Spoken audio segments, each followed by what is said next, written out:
Ever get this feeling like you're underestimated, like you've got something to prove and you'll move mountains to do it? You could say that's the theme of today's deep dive ambition on a whole other level. We're talking SoftBank, a company that went from, I don't know, distributing software to being a part of almost every piece of tech we use. And it all goes back to one person, Masayoshi Son. His story, it's practically a masterclass in determination. Okay, picture this. It's the 70s, you're a teenager with, let's be honest, a bit of an obsession with this business leader, Den Fujita. Problem is, you're in Japan, he's in America. And not just any businessman, right? Fujita was the guy who brought McDonald's to Japan. Exactly. So what do? Well, if you're Masayoshi Son, you hop on a plane, fly across the world, all for the chance, just the chance, to meet your idol. Talk about a power move. And get this, Son, barely speaking any English at this point, somehow convinces Fujita's assistant to give him, get this, 3 minutes with the man himself. 3 minutes, that's it. But it's that audacity, that sheer force of will that defines Son, even back then. And Fujita, he must have seen something special, right? Because he actually becomes something of a mentor to Son. He gives Son some key advice. Master English, learn everything you can about computers, basically. Prepare for the future. And Son, being Son, he takes that advice and runs with it. Oh, he more than runs with it. He moves to the U.S., finishes high school in no time, graduates from UC Berkeley with, what else, an economics degree. All while inventing an electronic translator on the side, which he then sells to Sharp for, wait for it, $1.7 million. I think it's safe to say he understood the hustle, even back then. That's an understatement. So we've got this driven young entrepreneur, a knack for spotting opportunities, and a pocket full of cash. And that's where the story of SoftBank really begins, though it wasn't exactly smooth sailing from the get-go. You think about SoftBank today, it's this massive global player, but those early days, let's just say Son had to learn to embrace failure before finding success. That might be the understatement of the century. Remember, SoftBank, despite the name, wasn't a bank. They were selling software, distributing it. And not just selling it, struggling to sell it, to the point where they almost went bankrupt. Not just once either. Twice. Twice. Okay, that's rough. But I guess even back then, Son had this uncanny ability to turn setbacks into, well, stepping stones. That resilience, that ability to bounce back from anything, it's a defining trait of Son's. Which brings us to this, I guess you could call it a pivotal moment. The Joshin Denki deal. Oh, absolutely. That deal, it perfectly captures Son's almost reckless approach to business, but in the best way possible. Okay, set the scene for us. What's going on with SoftBank at this point? Picture this. SoftBank, they're barely staying afloat. They need a win desperately. Then, out of the blue, they get a call from Joshin Denki. Joshin Denki, that's a big electronics retailer in Japan, right? Huge. And they're opening a brand new computer store, need software, lots of it. Most companies, this is a dream come true. No-brainer, you jump at the chance. Well, here's the thing. Son almost didn't. He didn't even have the money to fly out to meet them. Then, by some stroke of luck... Wait, what happened? Did he win the lottery or something? Not quite, but close enough. Turns out the president of Joshin Denki just happened to be in the area. Get out of here. Talk about fate intervening. Right. So Son never wanted to miss an opportunity. He calls an emergency meeting. And what he does next, well, it's pure Son magic. Okay, I'm on the edge of my seat here. What does he do? He basically tells Joshin Denki to drop all their other software suppliers. Gone. Exclusive deal with SoftBank. Wait, hold on. SoftBank, a company that could barely keep the lights on, wants to be the sole supplier for a major retailer. That's ballsy, even for Son. It's the kind of move that could have backfired spectacularly.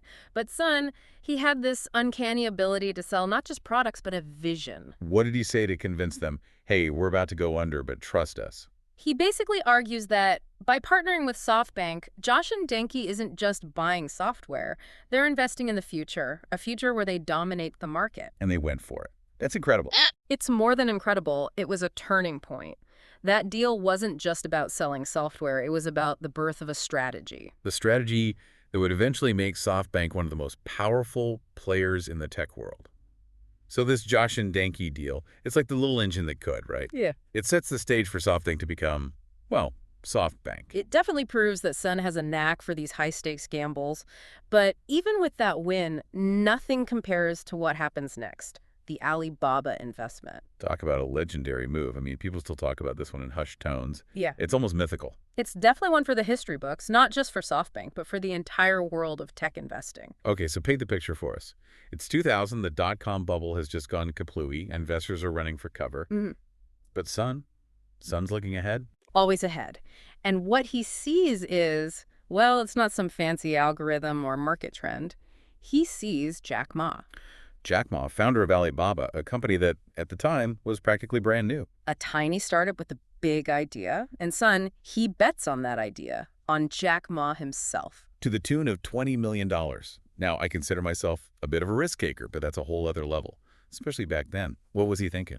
He was thinking that Jack Ma had something special. It wasn't just the business plan. It was that unwavering belief, that fire in his eyes. Son's actually said that it was Ma's eyes, his vision, that sealed the deal. So sometimes it really is about trusting your gut. It's a bit more nuanced than that. Son's gut is informed by years of studying patterns, understanding trends. But yeah, there's an element of intuition, of seeing potential where others don't. And in this case, that potential, that $20 million leap of faith, it turns into what, like $75 billion when Alibaba goes public? Something like that, yeah. Talk about a return on investment. It's the kind of move that rewrites the rules of the game. And it puts SoftBank on the map. Right. Suddenly, they're not just this scrappy software distributor. They're major players in the global tech scene. Exactly. And it's not just about the money, though, let's be honest, that doesn't hurt. It's the validation, the credibility that comes with such a massive win. And I imagine for someone like Son, that just fuels the ambition even more. Oh, absolutely. Because it's right around this time that we see the seeds of what will become the Vision Fund, Son's grand experiment in, well, shaping the future of technology. The Vision Fund. It's almost synonymous with SoftBank now. But back then, it was a pretty wild concept, right? It was basically Son saying, I'm going to raise an insane amount of money and invest it in the companies that I believe will dominate the future. And those companies, they all had one thing in common: artificial intelligence. AI. It's everywhere now, but back then, it was still this kind of niche, almost futuristic concept. And Son, he goes all in on it. He sees AI as the next big thing, the driving force behind, well, pretty much everything. And he's not content with just investing in existing companies. He wants to build an ecosystem, a network of AI-driven companies all working together. Didn't he compare himself to, like, an orchestra conductor at one point? He did. He saw himself as the conductor, bringing together the most talented musicians in the world, except in this case, the musicians are AI companies. And the Vision Fund, that's his orchestra. But to build an orchestra, you need instruments, and instruments cost money. A lot of money. And Son, he wasn't afraid to ask for it. Enter the Saudi crown prince. Oh yeah, this is a good one. 45 minutes. That's all Son gets to pitch his grand vision to the crown prince. No PowerPoint, no fancy spreadsheets, just pure charisma. It's the stuff of legend. Legend has it that Son basically told the crown prince, look, I want to give you a $1 trillion gift. Invest in the future, invest in the singularity, invest in AI. And the crown prince says, He says yes. Billions of dollars right then and there. It's a testament to Son's almost supernatural ability to sell a vision, to get people on board with his, let's be honest, sometimes crazy ideas. and that was just the beginning, right? Because the Vision Fund, it didn't stop there. It ends up raising almost $100 billion. $100 billion from some of the biggest names in the game, Apple, Qualcomm, you name it. Suddenly, everyone wants a piece of the action. So we've got this massive pile of cash, a visionary leader with a penchant for making bold bets, and a laser focus on AI. Sounds like the perfect recipe for, well, something big. So we've got this massive pool of capital, this laser focus on AI, this grand vision of, like, changing the world. It's big, right?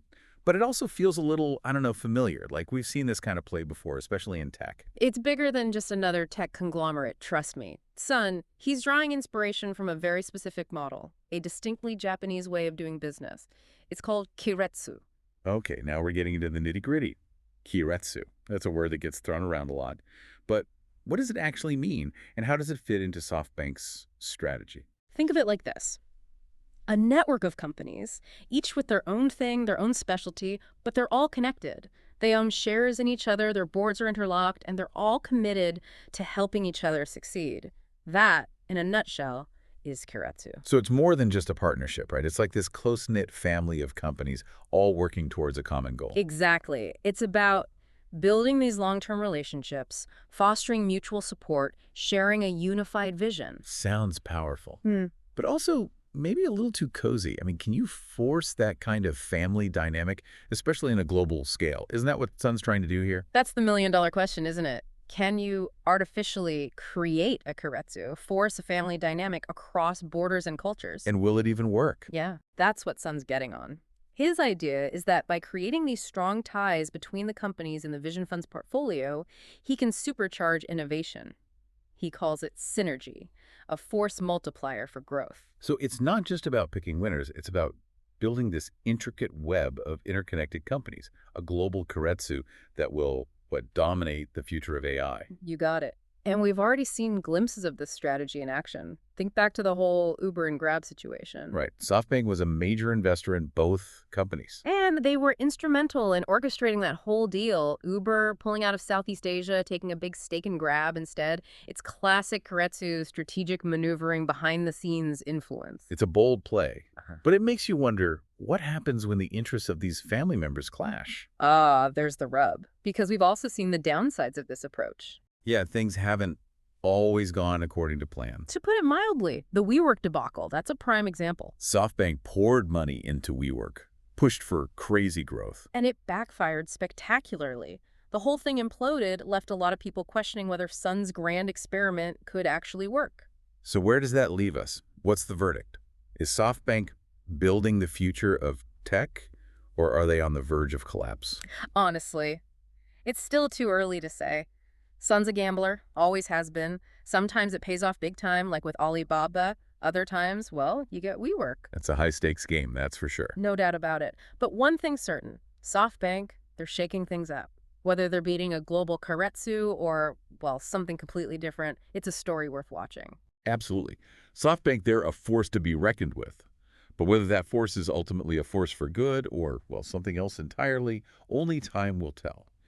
And that, my friends, is the beauty of a story that's still being written.